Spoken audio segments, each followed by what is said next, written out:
Okay, we complete our discussion on protein structures today, and just to recap on what we've done so far, initially we studied about the different amino acid structures and their properties. We considered the hydrophobicity as the most important property of amino acids and constructed hydropathy plots to determine which regions of the protein amino acid sequence are actually hydrophobic in nature, which would occupy the core of the protein.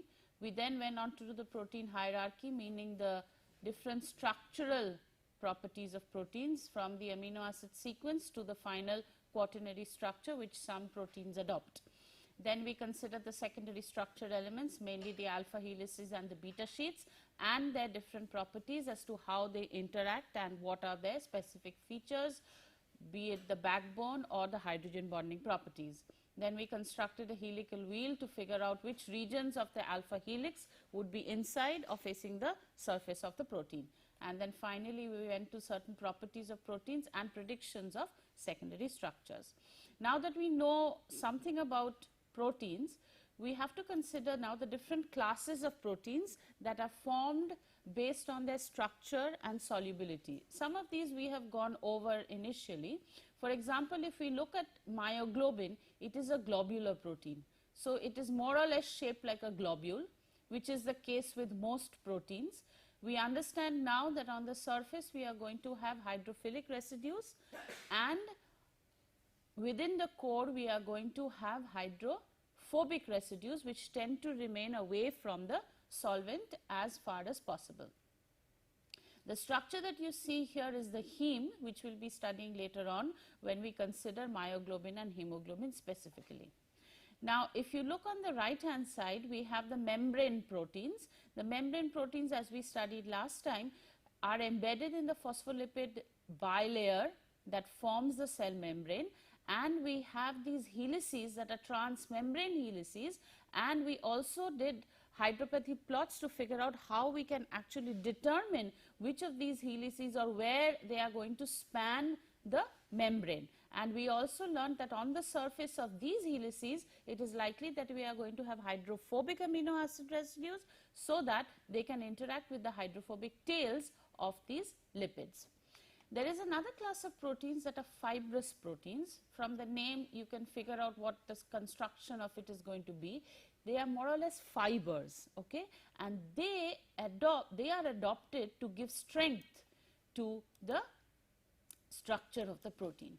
So, what we have in fibrous proteins, as you can see here, if you have a single alpha helix, you can have a coiled coil of two helices, or you could have what is called a triple helix, as you have in this case.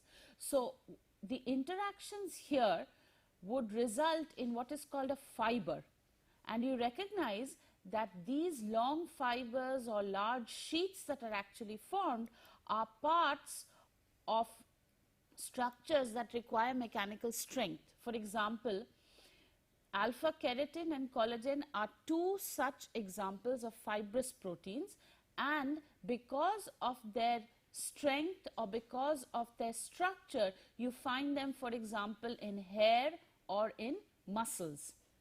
Okay, because they are fibrous in nature and they form this long parallel structure along a single axis, they give you this longitudinal structure and they give a mechanically strong nature to this. For example, alpha keratins, they are found in hair, okay, and their sequence consists of long alpha helical rod segments, as I showed you in the previous slide. Beta keratins, the ones that we see here, they form, as you can see, of beta sheets. Okay, they are found in silk, which is also a fiber, but over here, if you look carefully, you can see alanine and glycine repeat sequences, as they are called. So, you have alternating glycine and alanine. The reason being, now that you know the structures of these amino acids, they are small in size and they can be accommodated in the beta sheet structure of beta keratins. Okay, so, the alpha keratins are the ones that form the alpha helices, beta keratins are the ones that form these beta sheets that consists of a gly-ala repeat sequence. And in the alpha keratins that are found in hair, what do we see? We see longitudinal parallel alpha helices that give mechanical strength to the fibers that are formed. Okay. In consideration of globular proteins, usually they are classified according to the type and the arrangement of the secondary structure. So what you find is you will probably see antiparallel alpha helix proteins that consists of only alpha helices. You might find beta sheet proteins. You might find alpha plus beta or alpha by beta. There are different types of nomenclatures depending on how the protein actually looks. Okay. So in this case, you would have a largely alpha helical protein. You could have, for example, when you're looking at a globular protein, what you're looking at essentially is the globular structure of the protein. Now, if you look at this case, these are all globins. Okay, they are all globulin proteins. This one is from plant, the middle one is from the insect, and the last one is from a mammal. What do you notice here? You notice that each of them have very similar structure. The reason being that they are going to perform the same function.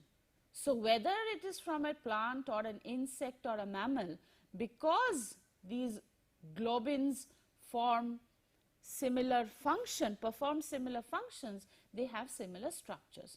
Okay. Now what we are going to study today is what keeps this structure together, because we now know that the only types of covalent bonds that you have in proteins are the linkages between the amino acids that give it the peptide bonds, and what are the other ones? The disulfide linkages that you see that are covalently linked together, which can do what?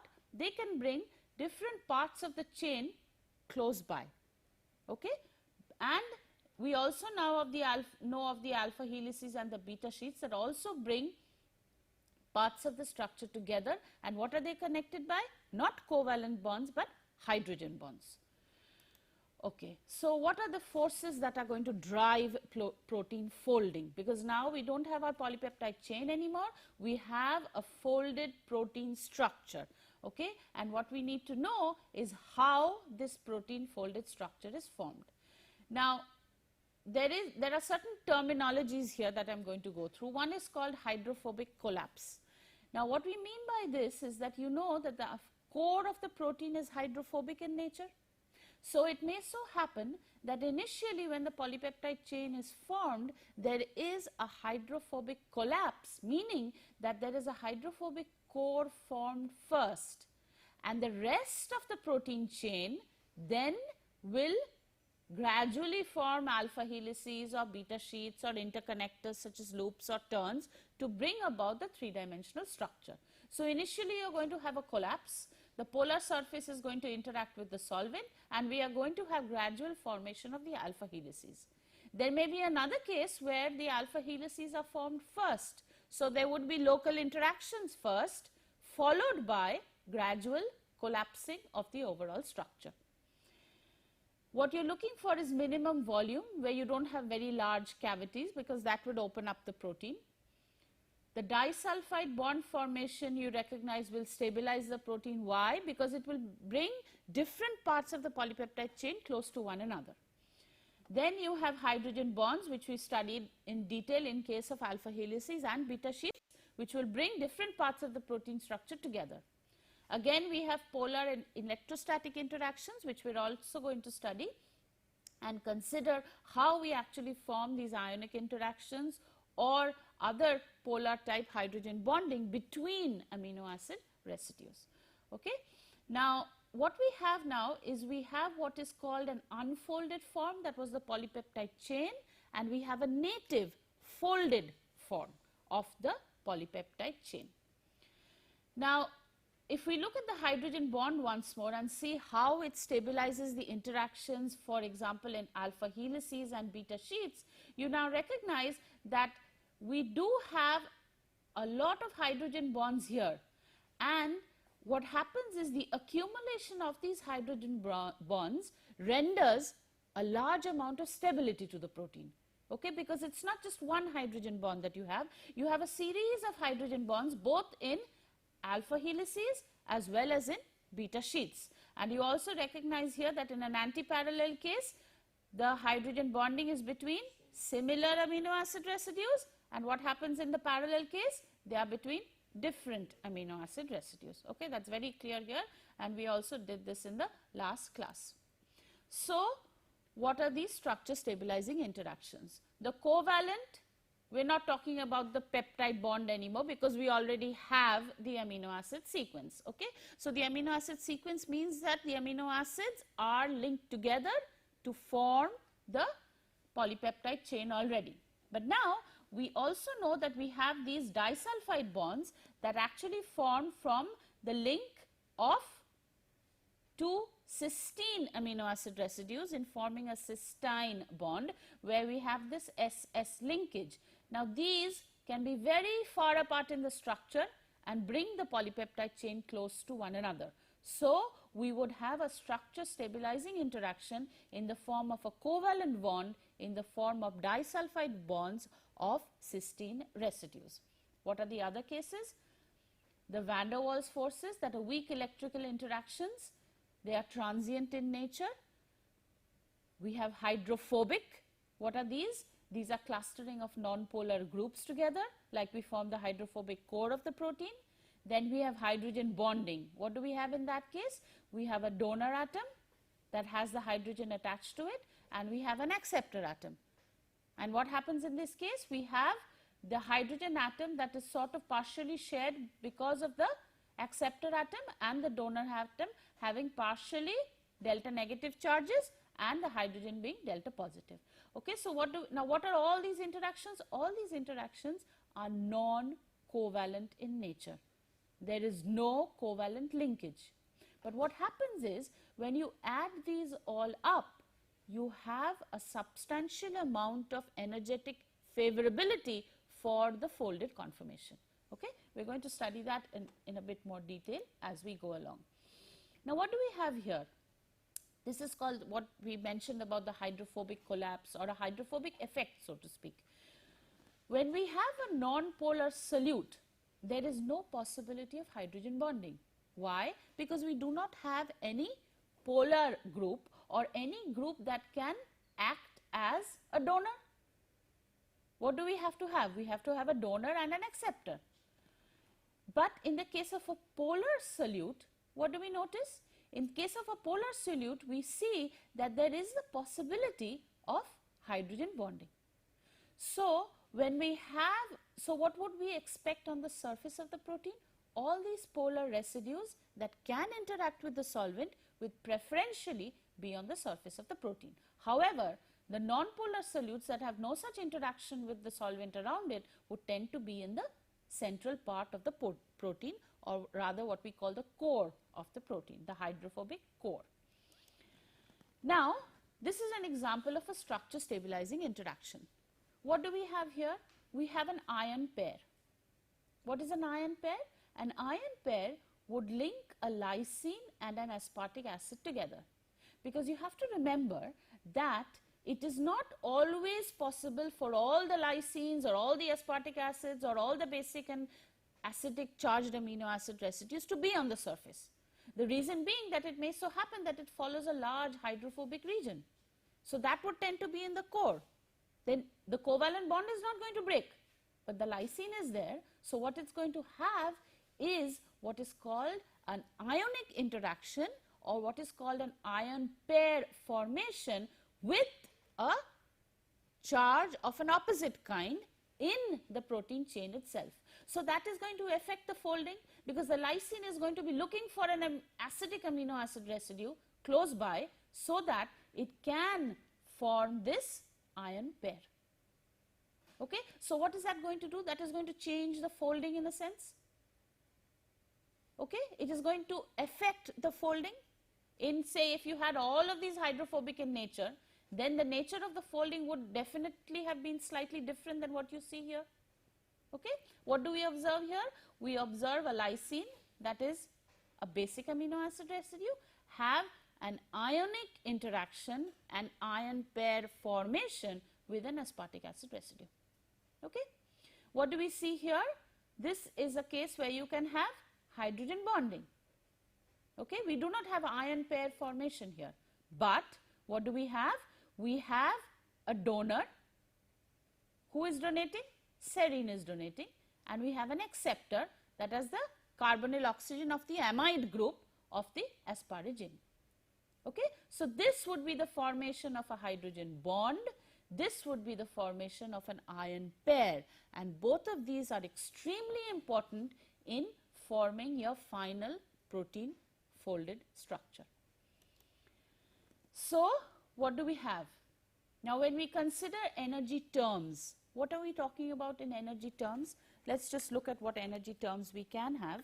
If we are looking at energy, then we can have the total energy can be covalent, or we can also have a non-covalent component to this.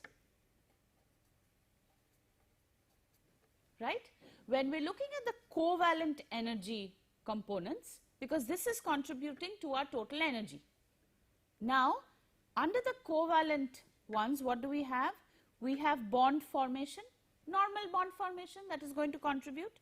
So, we have bonds. What else do we have? There is a contribution from angles. There is a contribution from, what other do we have? Torsional angles. Okay.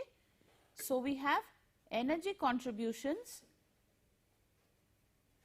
from these three components under my covalent set, because these are formed from direct linkages. What about the non-covalent? What are the ones that we listed? We listed a hydrogen bonding, a hydrogen bond. We listed an ionic interaction, and what else do we have? A van der Waals interaction. Okay. So, these are the three that we could have in case of a non-covalent formation, and these are the three that we are going to have in case of covalent bond formation. And summing these together, we are going to get the total energy. Now, what do we want this total energy for the protein to be? A minimum, right? We want this to be a minimum, so that we have a stable structure. Okay? So, total energy, we have to get a minimum which is going to result in a stable structure. And what is this structure? It is the final native folded form of the protein. Okay? Now, what are these in terms of energetics? If we look at the bonds, how do you represent bonds in just normally for a compound? You represent them as springs, right? So, you have, what do we have in case of bonds? We represent these as springs, and they follow Hooke's law. All of you know what Hooke's law is. When you have two masses connected by a spring, they are going to give you some energy following Hooke's law. Okay? What is that? That is this. What is this energy due to? It is due to stretching energy. Okay? This follows Hooke's law. What is this R? The R is the variation that you will get, because the bond is not going to stick to one specific distance. It acts like a spring. Okay? Why? Because it is going to form certain interactions. So, it has to act like a spring, where it is going to have some favorable interaction that it is going to try to adopt, or it is going to have some unfavorable interaction which is trying to get away from. Okay? So, what we have here is we have our covalent. What do we have in our covalent? We have our bond. Our bond is going to give us an energetic contribution to the total energy in the form of Hooke's law. What do we have for the angles? We have a bending. That is going to contribute to the energy also. These are called energy terms that are added to the total energy that the protein is going to have. Okay? Now you understand that this is going to get extremely complicated if you want to do a computation, because the number of atoms are huge. Okay? But nevertheless, these are the components that form the total energy. We also have the torsional energy. Okay? What you need to know is you need to know what are the contributions. You need to know that the covalent terms come from the stretching, the bending and the torsional. What about the non-covalent? What are they going to come from? We are going to have an ionic interaction, we are going to have van der Waals interaction, and we are going to have a hydrogen bonding. Okay. So a van der Waals interaction, all of you know about the Lennard-Jones potential curve, where we have an attraction due to the negative part of this, a 6-12 potential as this is called, where we have a contribution for attraction and a contribution for repulsion, because you know that these atoms have a repulsive force acting on them when they get too close to each other. Then we have the Coulombic attraction. What is this? This is due to the ionic interaction between the two ion pair formers. What else are we left with? The hydrogen bonding. So this is another feature where we have the hydrogen bonding.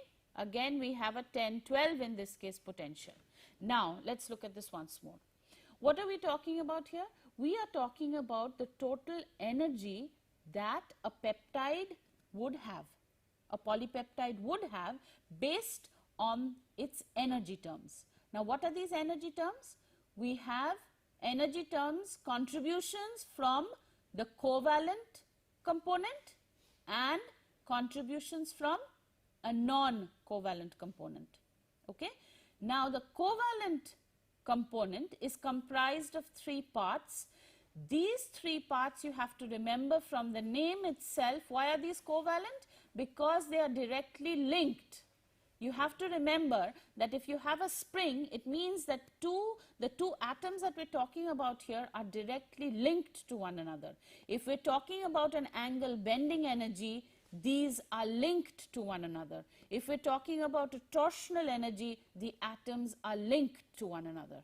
But none of them are linked in a non-covalent formation. I do not have any bonds linking the 2 atoms that have been drawn in the non-covalent set.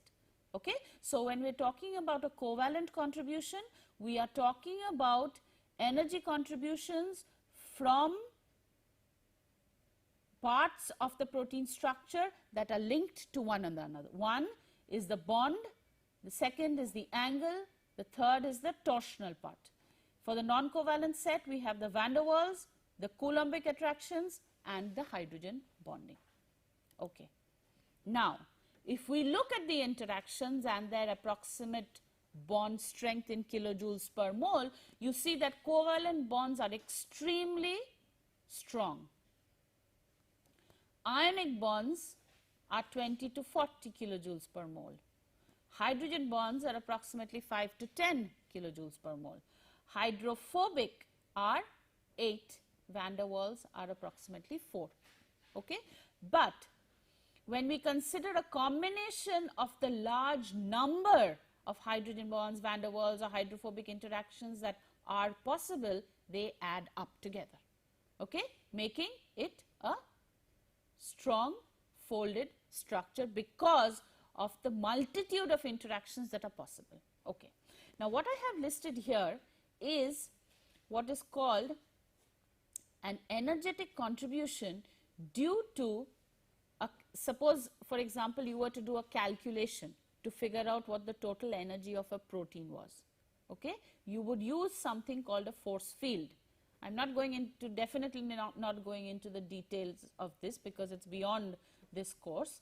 But since we consider the different energetic terms, I just want to emphasize here that when you are calculating the total energy, what you want to do is you want to find the summation of all the possible variations from equilibrium bond length for bonds, all the, so what are we looking at now? We are looking at all the possible covalent interactions, the bonds, the angles, the dihedrals.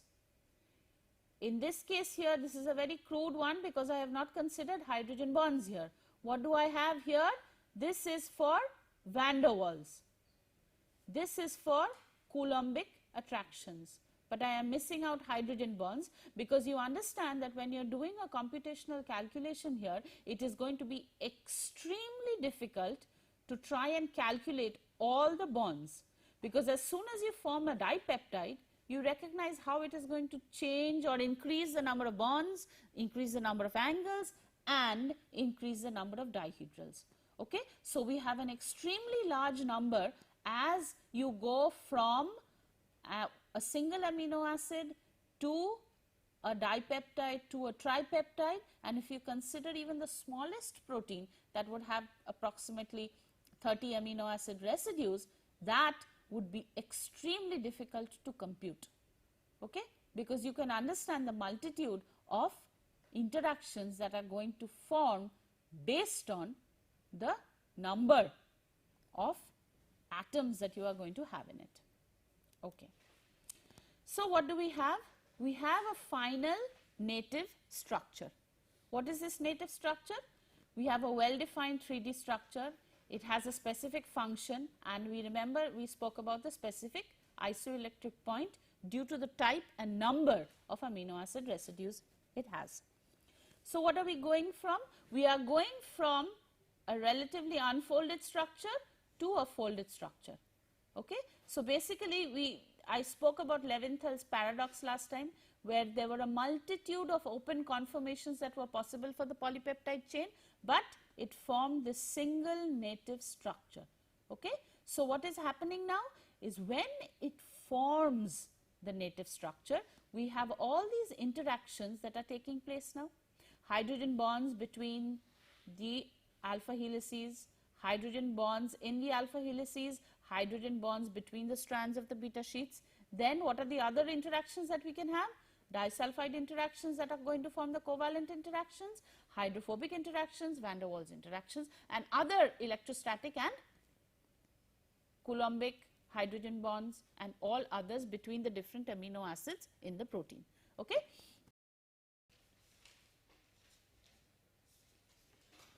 Now, we are going to consider the thermodynamics of protein folding. If we consider an initial and final state, what do we have? We have a delta G. What is this delta G? We want to find the free energy change due to folding of the protein. So, initially we had an unfolded state, that is G initial.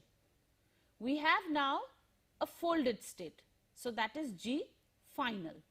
So, how do we find a delta G folding?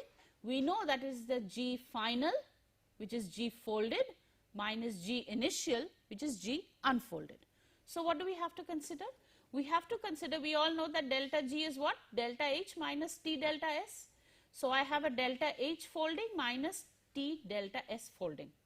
So, what is my delta H folding? My delta H folding is again going to be my H final minus my H initial. So, H folded minus H unfolded. Now, I am doing this at a particular temperature. So, the temperature here is constant. What is my delta S? S folded minus S unfolded. Why? Because my unfolded is again my initial state and my final is my folded state. Now, we are going to look at the specific terms of these. Now, what happens to my delta, my S unfolded and my S folded? When I consider the entropy, what is the entropy? The entropy is the disorder of the system. Now, if I have an unfolded protein and I am now having the protein fold, I am bringing order into the system, right? Now, if I bring order into the system, what happens to my S? My delta S is negative. It is not positive anymore. Why? Because I have ordered the disordered polypeptide chain into an ordered folded native structure. So, my delta S folding is negative. So, what happens to my T delta S? My T delta S therefore is a positive quantity. minus T delta S? Because my delta S folding is negative, minus T delta S is a positive quantity, which is what I have drawn here. So if we look at the energy on the y axis and on just this axis, the energy axis here, we have an unfolded form here and a folded form here. Now obviously the entropy of an unfolded form is going to be much more than the entropy of a folded form. So my overall minus T delta S is going to be positive. But the enthalpy or the folding interactions that are formed are all favorable. Why? Because a hydrophobic interaction is going to be favorable, a hydrogen bond is going to be favorable, an ionic interaction is going to be favorable. What is not going to be favorable? What is not going to be favorable is if I have a specific hydrophobic interaction trying to make with the solvent. That is going to give an unfavorable situation. But for most of the cases in the folded protein, I am going to have a large number of interactions contribute to the enthalpy. And it is this multitude of interactions which makes this a high negative number, right? So what happens is these more or less compensate one another, and I eventually have a favorable delta G of folding. Okay, so let's go over this once more. We have a delta G of folding that I am considering. What is this delta G of folding? I am going from an unfolded state to a folded state. So I have to consider in the thermodynamic quantities a delta H minus a T delta S of folding. I know that the entropy of a polypeptide chain in the open form is going to be much more than it's going to be in its closed folded form. Okay, so my delta S folding is negative, which makes my minus T delta S a positive quantity. Okay, then I have delta H folding which compensates for this positive ordering of the system because of the large number of favorable interactions that are formed on protein folding, which are all the energy terms that we spoke about in the non-covalent states, right? And we have our delta G of folding, that is a small negative quantity. What does this mean? It means that this is a favorable spontaneous process. Okay, so I'm going to go from my unfolded form to the folded form in a spontaneous process. Why? The delta S is not going to make it spontaneous. It is the enthalpy that is going to make it spontaneous. Okay. Okay, we thermodynamics of protein folding. Now what we have here is, if we consider the delta G of folding, we have the initial part which is an unfolded part and a final part which is the folded part. Okay. So when we are considering the delta G, we go from an initial unfolded form to a final folded native structure. So the delta G is G final, that is G folded, minus G initial, that is G unfolded. If we consider now the form of delta H folding minus T delta S folding, we recognize that we can also open these up into the initial and final components. So the delta H folding is going to be H final, that is H folded, minus H initial, that is H unfolded.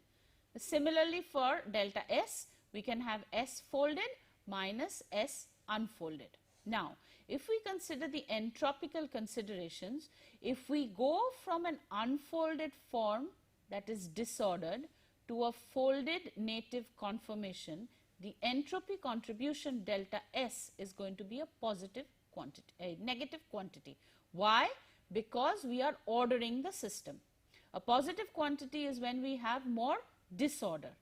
A chaotic situation would give you a favorable entropy, but we are bringing order into the system because we are folding the polypeptide chain. So our delta S is negative, so minus T delta S is a positive quantity, which is what we have here. It is positive in its energy contribution. But the delta H folding is a negative quantity due to the different interactions that give favorable energy to the folded conformation. Due to that, we have this positive energy that is due to the entropical considerations compensated by the enthalpy. due to the large number of interactions possible.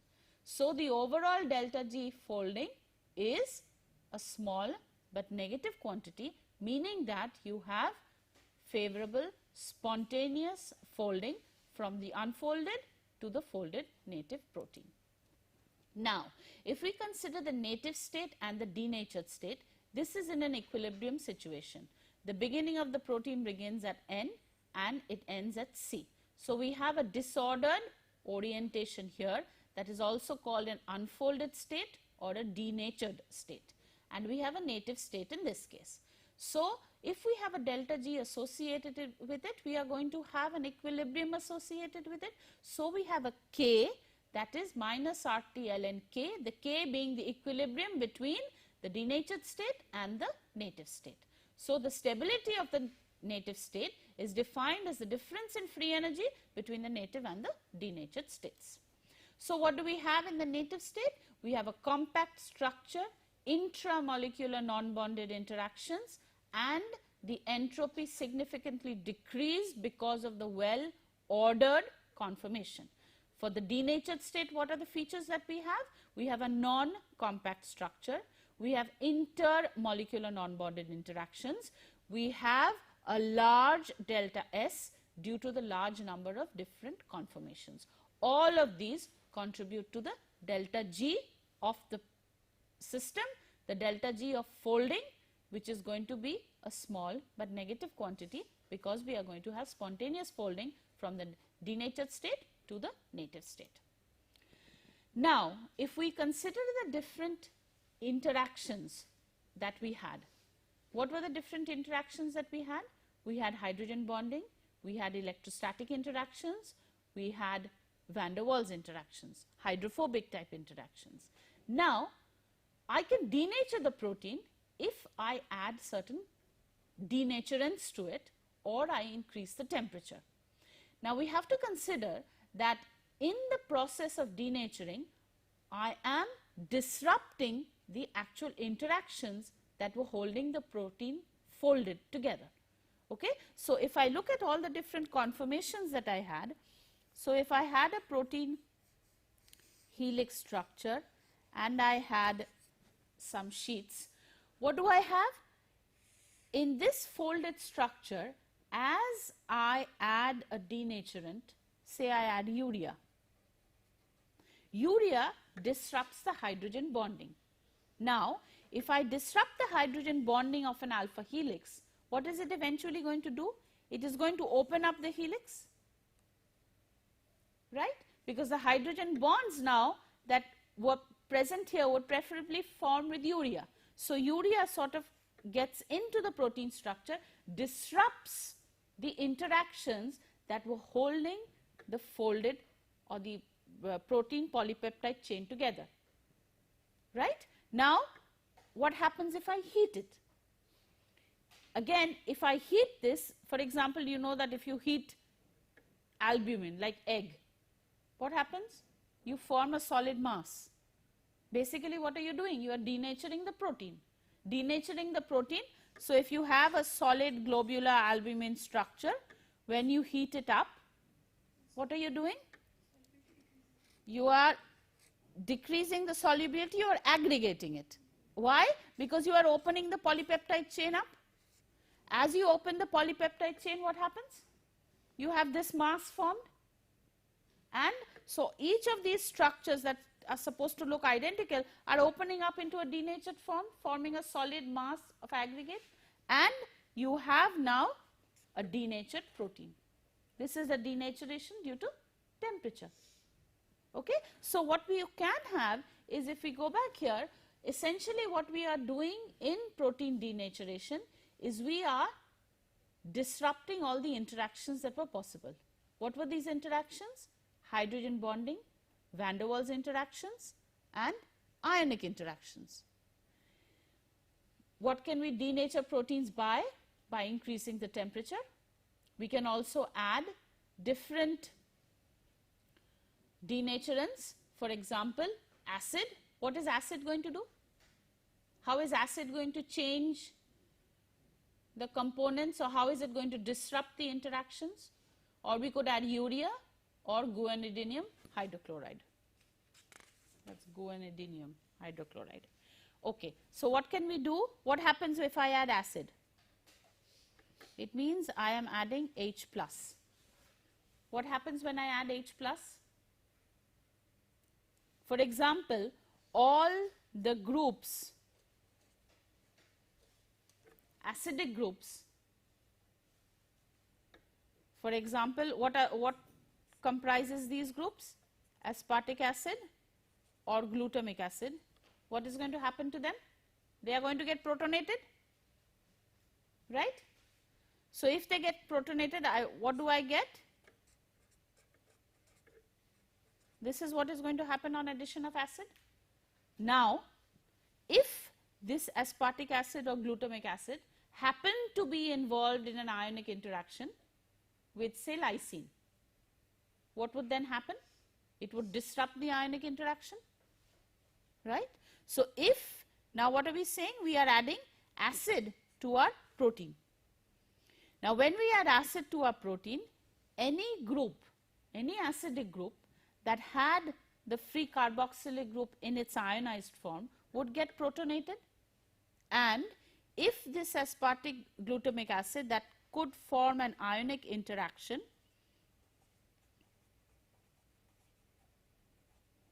with basic amino acid residue, with basic residues, what would happen to those? They would no longer form. Once I get into this form, it is not possible for the ionic interactions to form. So any folded structure that would have this ionic interaction with an asp and say a lys, what would happen? This would no longer form. So what would that do? That would open my chain up. Okay? So eventually the idea here is that when you have a denatured structure, you are disrupting the energetics. Denaturation usually does not mean that you are disrupting covalent bond formation. Okay? So if you had a disulfide linkage, you would not actually be disrupting that unless you would put in, say, beta mercaptoethanol, or you would have some other reagents that would break the SS linkages. Because that, you have to remember, is a covalent linkage. You are also not breaking the peptide bond. Okay? The polypeptide chain is intact. So what we can do is we can go from a folded form to an unfolded form by denaturing the protein. You can also, what is called, renature the protein in some cases. So what you would have to do is, say you added urea. What would you have to do? You would have to remove the urea if you want to get back here. And in some cases, you can reform the folded protein. So you are going from your native folded structure to an unfolded structure, and you can reform this back if you, so this would be plus urea minus urea.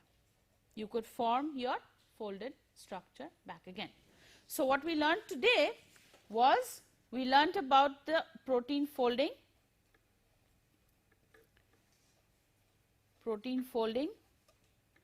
the energetics of protein folding, where we have covalent and non-covalent contributions. The covalent contributions come from bonds, anything that's connected, bonds, angles, dihedrals. Non-covalent, ionic, van der Waals, hydrogen bonds. Those are going to contribute to the energetics of protein folding. Then when we consider the thermodynamics of protein folding, what do we have? We have a delta G associated with the folding. We have a delta H associated with it. We have a delta S associated with it. Okay? Okay. So, all of these fall under the purview of protein folding, where we are considering the thermodynamics, the delta G, the delta H and the delta S, and we have an equilibrium consideration here as well. Okay. We will stop here. Thank you.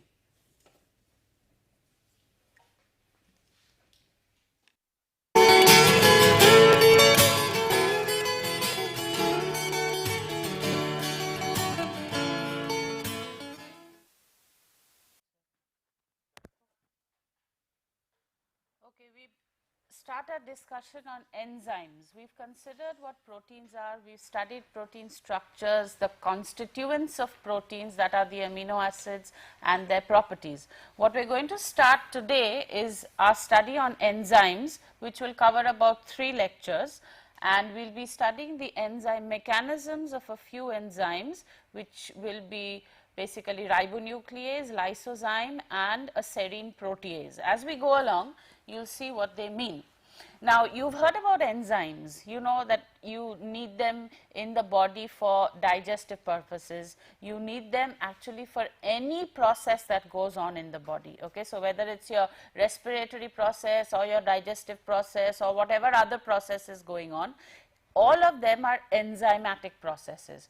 Okay, so there are specific enzymes that are involved that bring about specific reactions, and you'll see how specificity is extremely important in the way enzymes act. Okay, so basically all enzymes are protein catalysts. Okay, they're protein catalysts in that they are catalytic in nature, but they are proteins. Okay, and what we have here, you know about catalysts. What do? They alter the rate of a chemical reaction without undergoing a permanent change in structure. So, this is exactly what the protein is going to do also. It is going to change, we will see how it exactly does that. It is going to change the rate of the chemical reaction, but the protein itself is not going to undergo any change, even though it is going to bring about a drastic change in the reaction. Now, this is a typical picture that all of you have seen, a typical diagram that gives you the free energy of A plus B. What are these? These are the reactants, and your P plus Q in these case are the products. So, what do you have? You have a delta G of reaction, which is what? It is the G of P plus the G of Q minus the G of A and the G of B, right? It is G final minus G initial. And what is this? This is your transition state, your activation state that has to be, so this activation barrier has to be overcome to get you from the reactants to the products. Okay? Now, if you look at this, there is a specific nomenclature that we have put here, which sometimes is called the dagger sign. So, we have a delta G dagger that tells us that this is the energy of activation for the reactants to go to this transition state. Now, if we have a catalyst, how does this reaction profile change?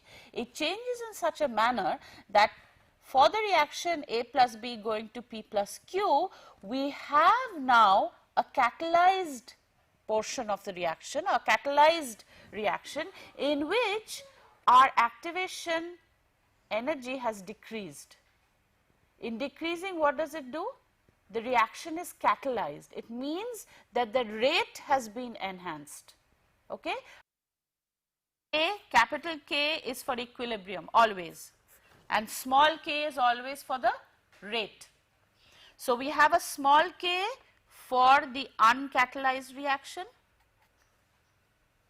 I have a small k for the catalyzed reaction. How do I determine it? All I have to do is plug in the values here. A, if we consider the pre-exponential factor to be the same. So, how I have to be careful about units here, kilojoules, 8.314, and by default we usually use 298. Fine. What about my catalyzed? A, E minus 46,000. 8.314. Remember to use the right R also, 2 0.98. So, I can find out how the rate has increased for the catalyzed reaction as compared to the uncatalyzed reaction. It turns out that this is approximately 5 into 10 to the 10. So, what am I saying? I am saying that when I reduce this energy of activation, I have reduced this energy of activation, and what have I done? I have increased the rate 10 to the 10-fold basically, right. So, I have a uncatalyzed reaction, a catalyzed reaction, and then I have associated with it the change in the rate due to the reaction being catalyzed. Whether the catalyst happens to be an enzyme or any other catalyst, it is the same thing. So, what do we have here?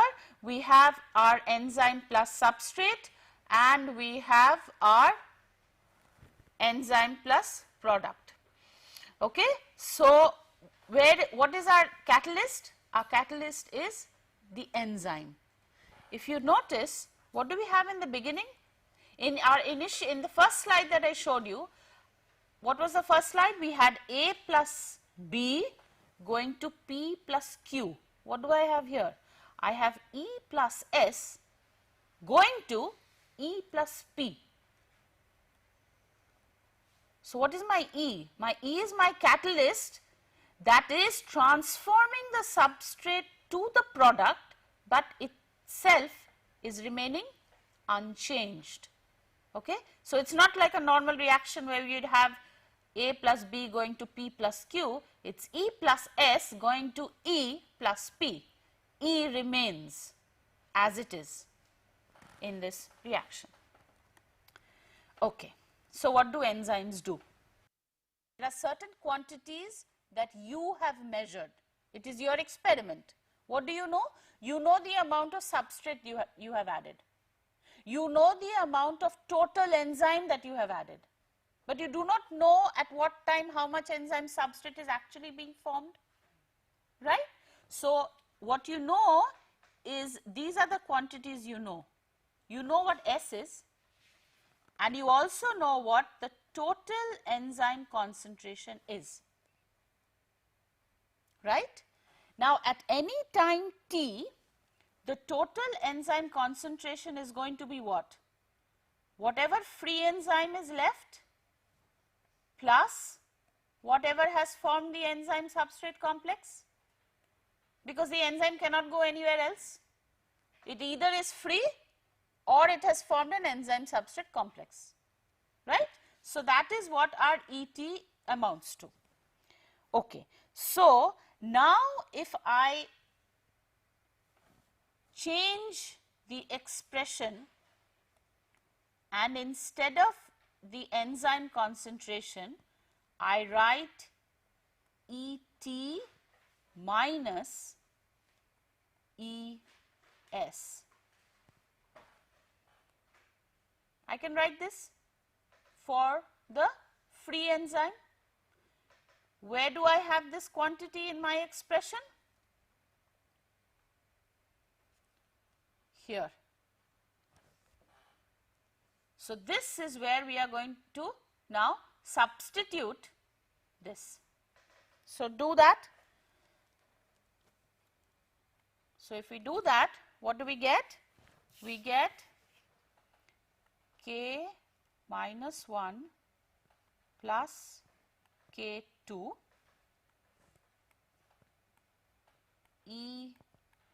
ES is equal to K1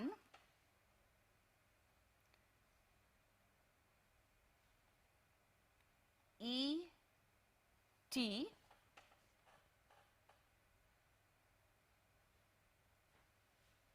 then minus ES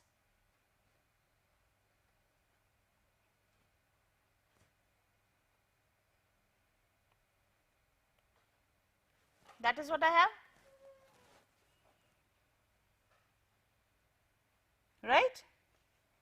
So what can I now do? I have another expression for ES here which I can take over onto the left hand side, right. So if I do that, I will amount on the right hand side to K1 ETS. If I take this ES part over onto the left hand side, what will I land up with on the right hand side? A K1 ETS. And what will I have on the left hand side? Let us just do it. I will have on the left hand side a K minus 1 plus a K2 plus a K1 S all multiplied by ES, and what is this going to be equal to? K1